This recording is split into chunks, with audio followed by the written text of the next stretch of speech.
Okay. Today we're going to start Daf Nun Aleph, 51a. And we'll start, it's 5 lines from the top.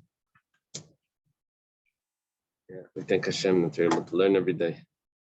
It's we're learning. We should have the Beis Hamikdash immediately. Okay, we were learning about Bar Kapara making Rebbe laugh. Okay. So, next story with Bar Kapara starts like this. Amalei Bar Kapara lebrate de Rebbe. Bar Kapara speaks to the daughter of Rebbe. He says to Rebbe's daughter, Ramachar, tomorrow, Shasina Chamra berikuda da avuch ubekirkani de imach. Tomorrow I'm going to drink wine with your father dancing and your mother singing. This is doesn't sound very orthodox.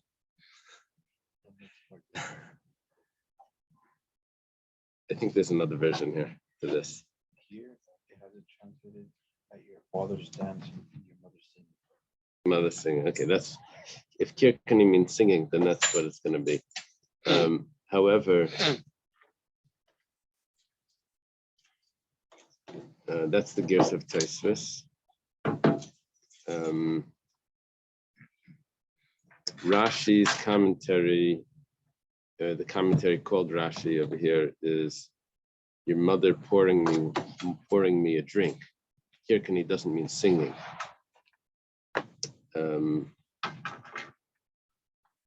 According to the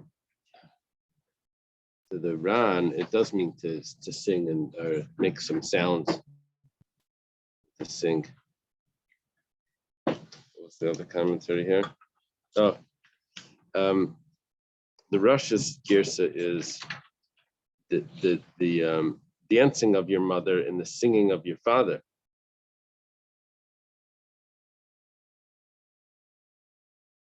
I don't know if that makes it any better. Right?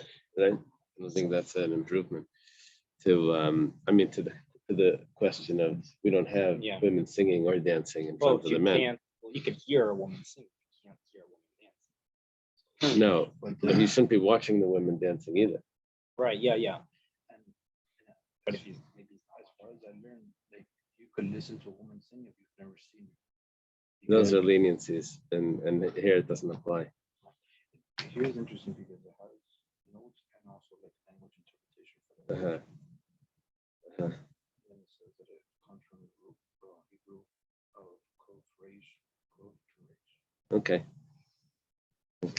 Remember that Yiddish song by when Mashiach is going to come? Vervatens Heruzagen. You hear the song? Mashiach is going to come, so there's going to be a big Suda, big feast. What are we going to eat at the feast? The Leviathan. And who's going to sing at the feast? Vervatens singen. Miriam, Hanavi. Like that doesn't sound like it came from an Orthodox source. Okay, anyway, whatever the case is over here, however we're going to learn this. This is Bar Kapara telling Rebbe's daughter, Ben Eliyasa Chasnei de Rebbe Havi. Ben Eliyasa, his name, was the son-in-law of Rebbe. I guess we can assume that it's the husband of this daughter of Rebbe that Bar Kapara is talking to, unless it's another one of the son-in-laws, right? I don't know. Barsha Gadol Havin, he was very wealthy. Azmnei lebehilula de Reb Shimon bar Rebbe. He's invited to the wedding of Reb Shimon bar Rebbe. That's a little surprising. The Gemara has to tell me. I mean, it's his brother-in-law's wedding. I don't know. Amalei bar Kapara leRebbe. Okay, so at the wedding, Bar Kapara tells to Rebbe, "My tayeva." What does it mean? The word tayeva, we translate it as abomination. This word is used by for homosexual relations. The Torah says it's considered an abomination. But what does it mean, tayeva? Wealthy, does it mean here like knowledge or? Sounds like money. Yeah. Kol da Amar Le Rebbe the Hachinhu Tayeva. Everything that Rebbe tries to translate as Tayeva, Parchi Bar Kapara. Bar Kapara upslugs. He challenges it. Amar Le Parshiat. But Rebbe says, okay, you go ahead. Amar Le Teise de Beischi Tirmeli Natla. Let your wife come and pour me a small drink. A natla is a small cup. So here we would say that interpretation, that we said before, was to mix me a drink. That would be better, because he doesn't say that he wants his wife to sing or to dance, right? Asas Ramule, she came and she gave him the drink. Amalei the Rebbe says to Rebbe, Kum Rakaidli, do a little dance, the Emalach that I should say to you. So I guess that's what happens. Hachiyam Rachmana. This is what the Eibishter means. This is what Hashem means. Why? Because when the wife is in need, like she's not supposed to. That's only for the husband. Yeah, for the husband, but No. But She can pour for anyone else. Like for a stranger would be worse. No. That's not how it works. That's not how it works. The reason why it doesn't work like that is because a man and woman that cannot be together are not allowed to, that cannot have relations are not allowed to be in the same room. So really a husband and wife should not be in the same room when she's in need. They should be in the same house. Right? So how did they allow that? So they allowed it because they made certain harchakas, certain things that need to be separated. So there's stringencies that are specifically by the husband and wife to allow them to live in the same house. But she can pour a drink for anyone. So there's no stringency about that. So right? She can pour a drink. She can pour a drink. When she's in need, she can pour a guest a drink. Oh, so it's just the When husband. It's just for the husband. The Torah says that we shouldn't engage like an excessive talk even with our wives. So even with a stranger would be even like, Right, that makes sense. That makes sense. so then here the drink I think would be the same. No, not necessarily. You can pour him a drink. Someone comes to the house, the wife can pour a drink. Yeah, it's not a problem. Just can't shake hands with Just can't shake hands. You can, anybody. right. There's a discussion if it's for business. In those cases, the frum world is more careful, but it doesn't mean that it's totally prohibited. Try to avoid it. You sneeze right before. Carry books in both hands. You carry right. That works. So, what does it mean, Tayeva? So, Hachiyam Rachmana, Tayeva means Taya Ataba. Okay.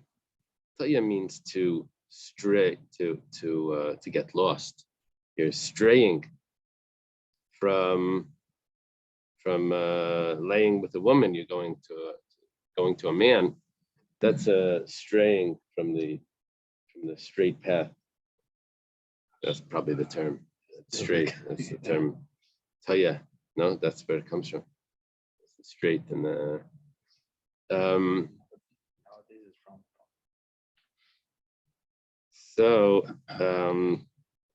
So two commentaries here. What was this?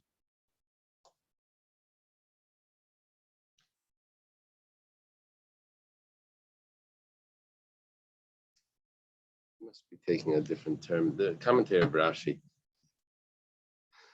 doesn't take it as a man laying with the man versus laying with the woman. Commentary of Rashi takes it, you're leaving what's permissible and you're taking something that's prohibited. He must have a different. He must be using. Does it say the word tayeva by any other forbidden relations? I'm not sure. Anyway, next case, next story here. Lakasa Achrina, when they come to drink another cup Rabbi, of wine. Yeah. Rabbi, it says Toeva, I think 100 times in the Torah. I read that once. I mean, even like the bread, the Mitzrayim. I mean, to the Mitzrayim. But I mean, it's not. It's used multiple times. Okay, so if that's the case, then this commentary called Rashi would be referring to one of the other ones. because it would be one of the forbidden relations. He could be living with his wife, but he's leaving his wife. He's living with someone else. Okay. But it comes to another cup. It says, Amalei my tevel. It says, Bar Kapar asks Rebbe, what's the meaning of tevel? This is when it's used when a animal lays with a woman. When a woman lays with an animal, male animal, it uses the word tevel. Amalei ki inyana kadma says him the same thing like what happened before. Rebbe tries to translate it. If it would be the opposite, like in the case of Bilam, it would have another word. I'm not sure. I have to check it up in the verses. So Rebbe tries to translate Amalei ibadlei the Aimelach. Do for me what I said before, and then I'll tell you. Right? Because what would happen over here? Rebbe tries, and Bar Kapara disproves his interpretations. Then Rebbe says, okay, so you say. So Avad, Rebbe did this, I guess he danced or something. And Amalei, he says, Tevelhu. He says the word Tevel means Tevalim Yeshba. Does it have any spice? Does it have any taste, any pleasure, I guess? Is this any better than other relations? Mishanya hadabiyam and kulabiyas. Why would she be doing something so gross? Is this better than any other relations? Yeah, she's leaving her husband. The commentary Rashi says, and she lives with an animal. Amalei my zima. Tries the next one. What does it mean zima? Zima could be in two interpretations here, but I'm seeing in the commentaries. One is it's used if a man marries a mother and the daughter. It's not allowed to marry a woman and her daughter, or a woman and her mother. You can take two wives, but they can't be related like that. Another interpretation is if it's talking about a man should not have multiple wives in different cities because they won't know who the father is. They could end up a son could marry a daughter, but they're from. Oh, we know someone from Belgium. Right? We have a nice girl from Brazil. It turns out that it's the same father. So yeah. So okay, Amalei Yabed Ki Inyana Kadma. This is the same. Rebbe tries to answer like he was answering before, and Yabed Li Ki Inyana Kadma. He says, do for me what you did before. So Avad, Rebbe does it. Amalei, Zumahi. Who is this? That means whichever interpretation you go here. Either it means that he doesn't know how to refer to his wife. Should he refer to his wife as his mother-in-law? Or should he refer to his wife as his daughter-in-law? Or should he refer to his wife as his wife? Because it's a mother and a daughter, according to that interpretation.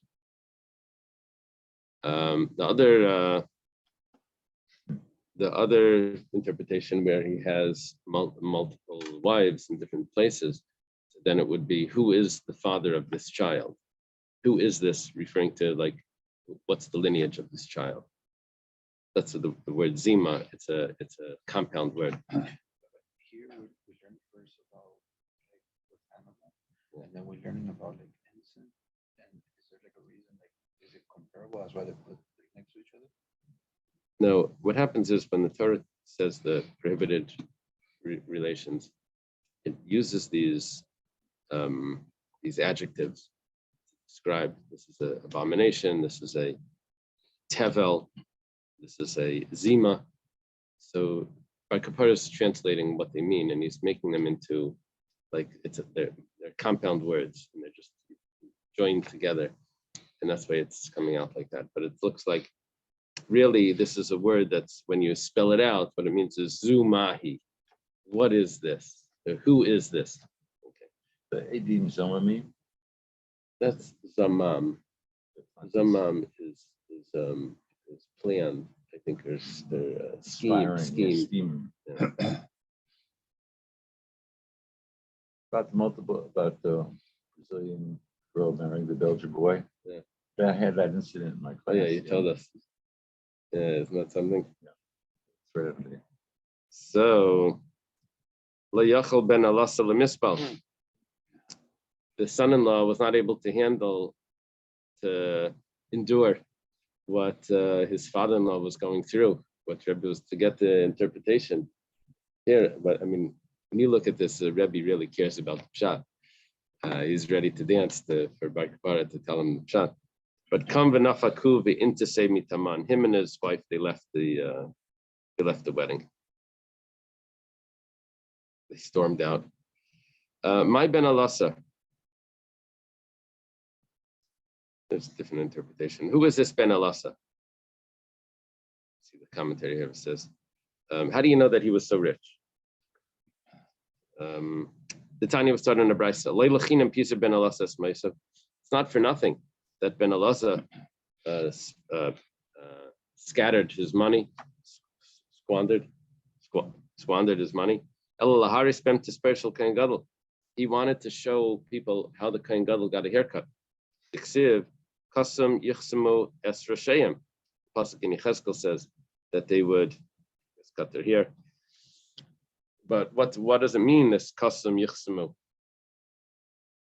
I'm not sure what the root of that word is, kasam. Yeah. In English, they say And they shall pull their heads. Whole? Yeah, Pull, P-O-L-L. What's that mean? I'm not sure. I don't know what the root is. Raise their hands. B-O-L-L, P is in Peter. Whole. like Paul, like take a Paul. Yeah. Oh, it's from Ezekiel. So what he did was Tanakan Lulinus. Was taught in the Brisa that this is similar to Lulinus. That must be someone's name that had an interesting haircut. So they said that it's like this person's haircut. Here it stems, it says that it stems from the Roman name Julianus. Oh, Julianus, Yeah, like Julian. Right? Something special about the haircut of the yeah. Kohen Gadol. Something special about the haircut.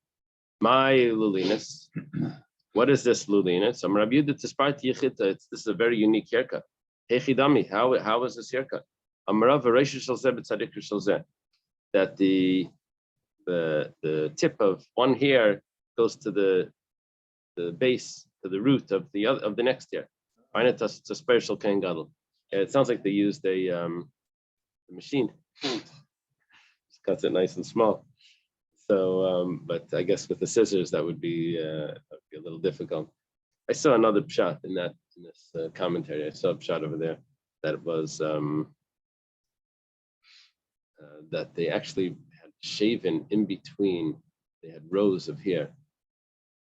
And they shaved in between, and so it would go over. The hair would go over, like the gap in the hair, and go over and touch the base of the next row. Yeah. Okay. What is this? What is this coming to tell me? Ben Alasa, that he was wealthy and that he took these very expensive haircuts. It could be. I saw in the Masha. I saw in the Masha that sometimes children of wealthy people, they just spend the money without thinking. So it's saying like this: don't think that Ben Alasa, he's called Ben, the son of Alasa. Alasa must have been the wealthy one. We don't even know his first name. This fellow. Don't think that he was just squandering his father's money. He actually had a reason why he was doing this, because he wanted to show how the Kohen Gadol was supposed to get a haircut. but he wasn't a Kohen. It doesn't say. No, it was Rebbe was after the destruction of the temple. Yeah. He would just get the haircut to teach how it was supposed to be done. But last Haramutza, he said that someone that took a vow that he's not going to eat a certain type of food, cooked food, a stew, he is allowed to eat the laser mutza. He's allowed to eat that egg, termuta, the egg, and the laser mutza. What is laser mutza? My laser mutza, what is that? Amar Shmuel says it's kra karkuzi, karkuzai. It's a karkuzai gourd, pumpkin. Ravashi Amar Dalasa Tmuna Beremetz. Ravashi says that it's a gourd that's cooked in remetz and ash and hot ash. So they would put it in like under the, like how they do the potatoes by a barbecue, and they put them in the coals like down over there. So that's in that ash, they would take this gourd and they would put it in over there. And that's how it would cook. Now the word remutza actually is the word remetz, which is that hot ash. Remember from Hilchos Shabbos, that hatmana shemayat min beremetz. This is the word remetz, hot ash. Esvi Ravina Ravashi. Binas Ravashi. Reb Nechemia says the last aramis, this Aramaic gourd, is he the last mitzvah. It's the same gourd as the Egyptian gourd. And this gourd is kalayim imayavanis. It's a different species. So if you plant it together with the Greek gourd, that would be kalayim. That would be a forbidden mixture. And it's also kalayim im haramutza with this other type of gourd, with the ramutza gourd, which means that this gourd is not named ramutza because of the way it's prepared. This name ramutza is because it's a different species. So that would be a question on the opinion that said on Ravashi's opinion. It says that it was called ramutza because of the way it's prepared. Okay. A little bit of an issue quoting this Mishnah now, because we already had this Mishnah quoted. Anayda bin Maisa Kedera. This is Mishnah gets repeated. We had this already. Someone takes a vow that he's not going to eat Maisa Kedera, a stew. Ein Aser Elami Maisa Ritva. He's only forbidden from eating something that's hot, even though Maisa Kedera means something that's made in a pot, but it has to be something that was made in a pot with heat. It's a type of porridge or a stew. Amar Kainam Hayarid L'Kedera. He takes a vow that's forbidden to him anything that enters into the pot. Shanitayim, that he won't eat. Asa b'chalan asa kedera, then that would be anything that enters into the pot. But there, it's not just the maisa kedera, it's not just the stew, but it's anything that goes into the pot. Excuse me, what's upas? Oh, 1 second. Tanya, start in the brisa. Hanaydim in a yared l'kedera. He takes a vow, anything that enters into a pot, asa b'yared le'ilfas. Then he can't have anything that goes into ilfas is a large pot, a large pan. Now, apparently, the way they would cook was if they were using this big pot, first they would prepare it in the smaller pot, in the kedera, and then it would go into the ilfas. Or maybe it's the opposite. Maybe ilfas is smaller. I think the ilfas was maybe made out of a different material. It's another type of kedera, another type of pot. But they would use what would be done first? Just 1 second. Yeah, they would use a kedera before the ilpas. They would first cook it in a pot, in a pot, and then they would use a ilpas. Is that an upas, that photo? Let me see.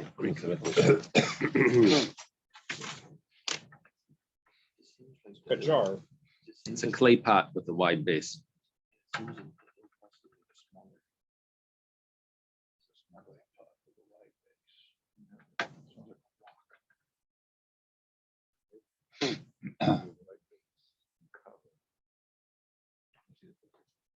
Yeah, so they're saying that the ilpas is used to cook quickly and for reheating foods that were cooked already. Yeah. Sure.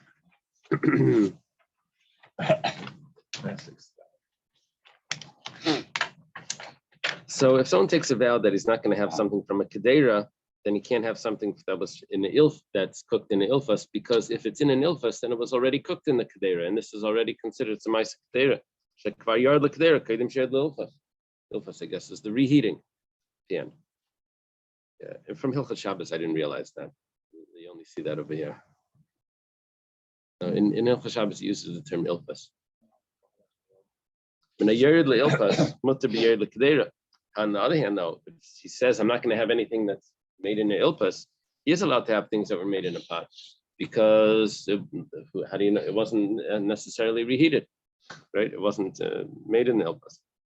And even if he is going to reheat it, and he is going to put it in the ilpas, but since it wasn't put in the ilpas yet, it's just potentially going into it, so it's not prohibited yet. It's only something that was actually done. I combined two interpretations into that. Why do people do this? Take the vow. About not in a pressure cooker, but in a wok, and Right. or even food. How do you do People that? do this all the time. They go somewhere and they don't have a good time, and they say, "I'm never going to that place again." And then turns out changes owners, and you know. So then they have to annul the vow or something. Wow. They're like, "Remind me never to eat this again." They were just never say never. Right. Oh, so kids do that. I'll never talk to you again. Yeah, Is that a vow? Around your bar mitzvah. yeah. If it's under 12, then it's not a problem. If they would have to use the term that would make it into a vow. Okay, I'm sorry, I skipped something. If they said something that's not just cooked in a pot, or entered into a pot, but something that's completed by a pot. If it's finished, the final touch to this cooking is done in a pot. Then then if the final touch of this cooking was in an ilfus, then it's fine, because this wasn't the same food. This was a different, you vowed against something else.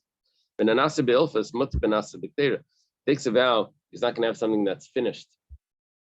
What would be a word for you finish cooking something? Well done. Well, yeah, but the last touch is done in the ilfus. Then if it's the last touch is done in the kedera, then that's fine, because it's not the same food. So he takes a vow from anything that enters into a oven. So ein asel b'pas, that would only be bread. Yored l'taner, that goes down into the oven, that would be bread. Remember, kol ma'aseh taner alai, but if he says anything from the oven is prohibited on me, then asa b'chol anasa b'taner, then it's anything that's made in the oven. Okay, on top of nun aleph, that's 51b. Minakavash, he takes a vow. It's a new mishnah from pickled. Now hakavash means from the pickled. Then Dr. Steiner for sure means Gus's. What was that pickle place on the Lower East Side? That the famous pickle place, Gussie's. Yeah, Gus is picked. Yeah, for sure he means that. This is the pickle. It has to be pickled vegetables, because that would be the pickle. But if he says kavashani tayim, if he says a pickle that I don't taste, then he can't have anything that's pickled. He didn't say the pickle, he said just pickled. He can't have anything that's pickled. That would mean herring and whatever else they do. Maybe there's meats. I don't know if they pickle meats. Now, the problem with this Mishnah is that when you're trying to do a contrast, you're supposed to remove all the other variables, and then you can show the contrast. The problem with this Mishnah is that we have one other variable here that's going on, which messes up exactly what we're referring to. So if you take a look at the Mishnah, I emphasize that it was the definite article, the, or if it's kavash, just a, right? A pickle. However, the Mishnah has one other detail. It says, it just says mina kavash, from the pickle. Then he says, a pickle that I do not eat. So he adds in some other words over there. So maybe that's the main difference. Anyway, the commentaries, this one says it's this way, this one says it's that way. The Ran brings both two possible ways of reading this Mishnah. And that's going to take us through all the Mishnayos here, these two possibilities. Min hashalok, something that's either very cooked or undercooked. We've been learning that shalok meant undercooked, par-boiled. Ina aser el min hashalok shel basar. And that's referring to this partially cooked meat, because he said the partially cooked. But shalak shani time, if he just says something that's shalak, he's not going to taste. Also, b'chala shalukim, then he can't have anything that's partially cooked. Amalei Ravacha, breder Ravavula Ravashi. Ravacha, the son of Ravavia, says to Ravashi, Amar de kavish mai. Let's say he uses the Aramaic article of dia. Dia is a replacement for ha. in the Hebrew. Only problem is that the de could mean, has two translations. Could mean that, which is like a definite article, like the. It could also mean of. De Iraisa, of the Torah. The prefix. De could mean that or of. What he's asking is if someone says de kavish, my, what does he mean? Does he mean the pickled, or does he mean of pickled? Of pickled. Dish shalik mai, does he mean the partially cooked, or does he mean of partially cooked? Ditzli mai, the roasted, or does he mean of roasted? Dimaliach mai, what do it mean salted? Salted, we're going to see, but that's referring to fish, I think. So heichen mashma, what does it mean? Tibai, we leave this as a question. That's the Nedarim term for a teiko. Tibai. Minatzli, he says from the roasted, ein asrel minatzli shel basa, then obviously he's referring to meat, roasted meat. Rabbi Yehuda. Tzli shani tayim, but if he says roasted that I don't eat, asa b'chalat slayim, then that would be prohibited. It would be prohibited from anything that's roasted. Mina maliach, from the salted, ein asrel mina maliach shel dag, would only be the salted fish, because that would be the main thing that's salted. Maliach shani tayim, but if he says salt that I don't eat, taste, then he would be prohibited from eating anything that's salted. Dog, dogim shani tayim. If he uses both expressions, fish and fishes. Yeah, I had to make a plural fishes because the Hebrew has a plural. Yeah. So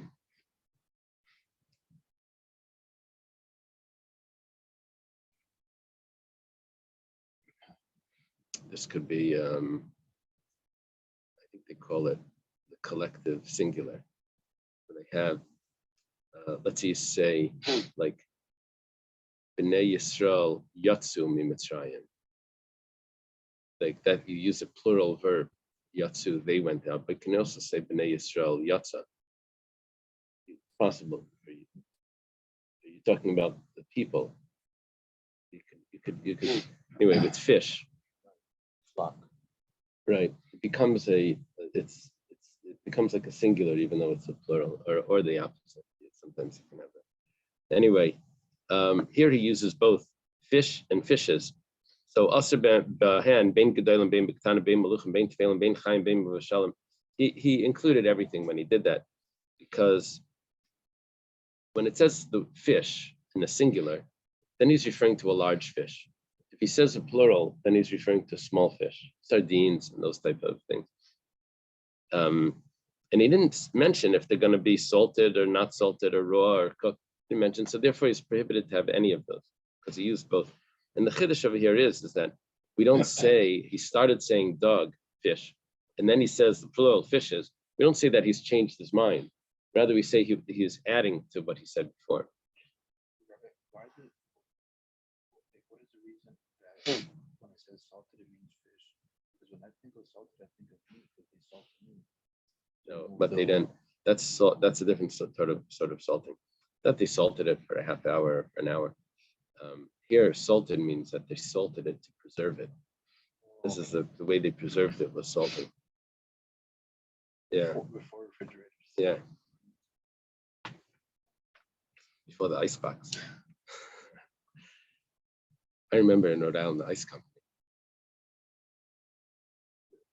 You remember the ice? That's the ice company. Yeah. You must have been really.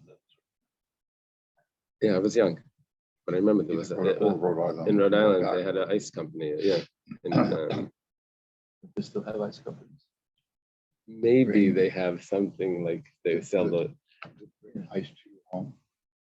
Yeah, For your refrigerator works steady, but every month they come every week, they put in a new piece of ice. and Every it goes month. down. 7-Eleven used to just be a retail store for ice. Oh, really? Yeah. Put in the refrigerator So during the blackout, there's no electricity.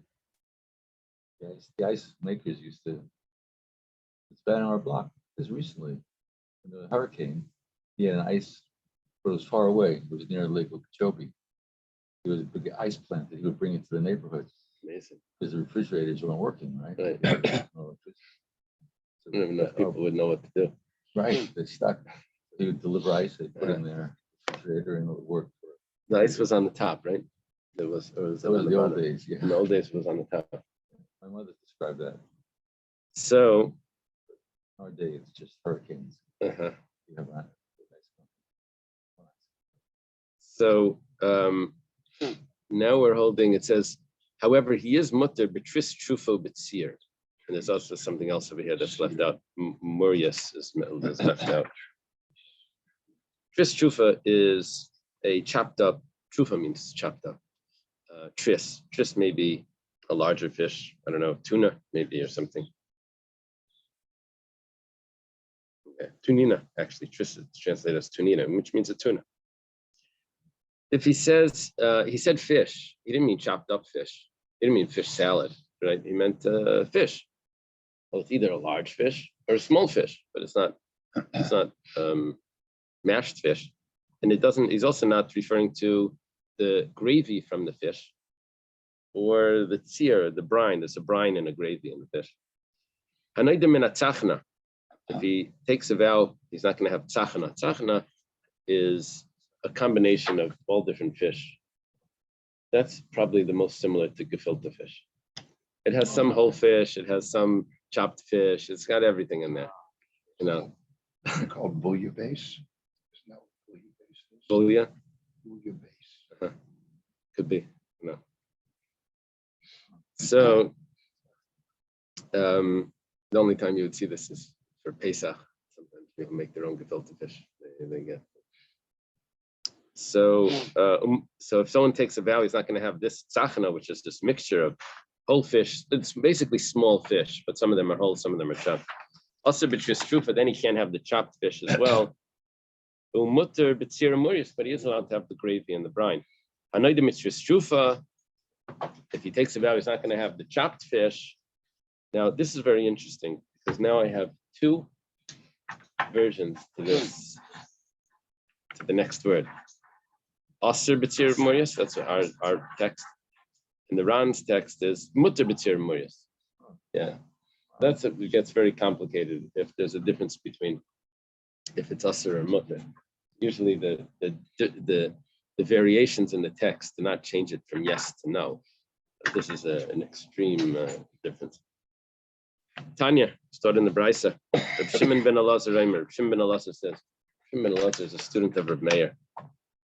So we're going back to the Tanaim now. And if a person says, Dag Shani Tayim, I won't taste fish, takes a vow not to taste fish. Now he uses the singular. So Asr b'gdailim amata b'ktanim. Then when he said that fish, and he didn't say fishes, and he's referring to the big fish, not to the little fish, because little fish is always said in a plural, because one fish is nothing. You have to say fishes.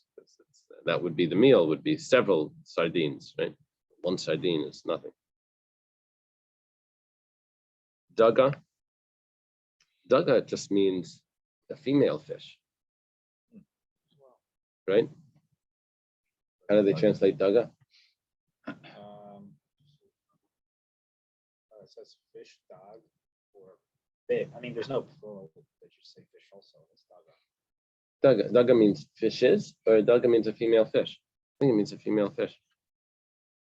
How do you know if it's a male or female? I didn't think fish had that. It says fish, dog, or fish, daga.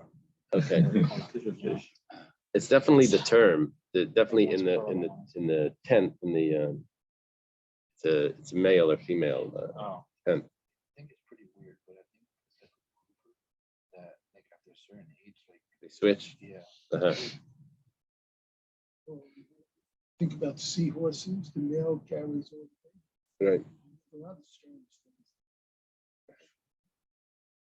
There's some species that are born male, but then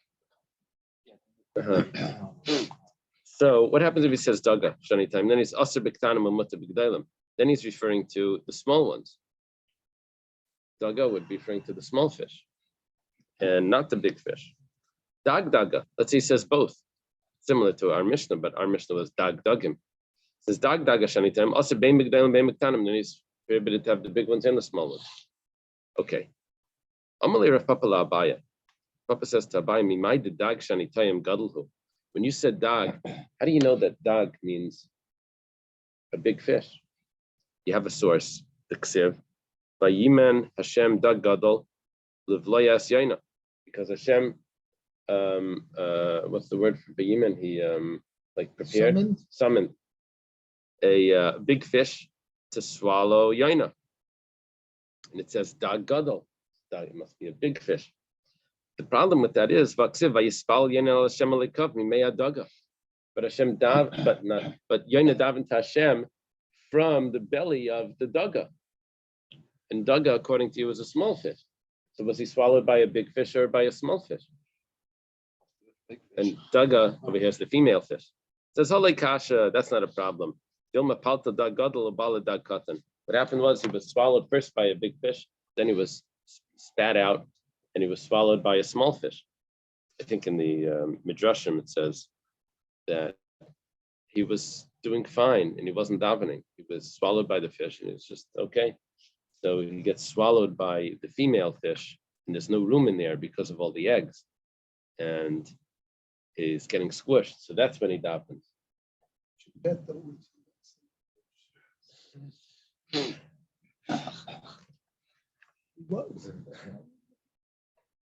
So, okay. We actually have that's the commentaries on the Yaina based on this Gemara would be tell us that he was swallowed twice. It says by in Egypt when the Nile turned to blood, so it says the fish died, but it doesn't say dag. It says daga. So do you mean to tell me that only the small fish died, not the big fish? Ella daga mashma gedel mashma ktanim. Daga could mean both, could mean big or small. But nedarim halacha chalashin v'yadam. When it comes to vows, like we've been learning the whole time, that we don't follow the way it is in text, written, the word, but rather the way it's used on the street, the colloquial term, and the way people use it is daga could mean daga in the vernacular would be small, and dag would mean big. Anaydim in a tzachana takes a vow from the tzachana, which is this small fish that's chopped up, and some yes, some no. So Amalei Ravino Ravashi Amar Harelai Tzichin Mai. Let's say he doesn't say tzachana, he says tzichin. What would be with that? I'm not sure why this is a question. The question is he forbidden from the tzir in from the gravy and the brine?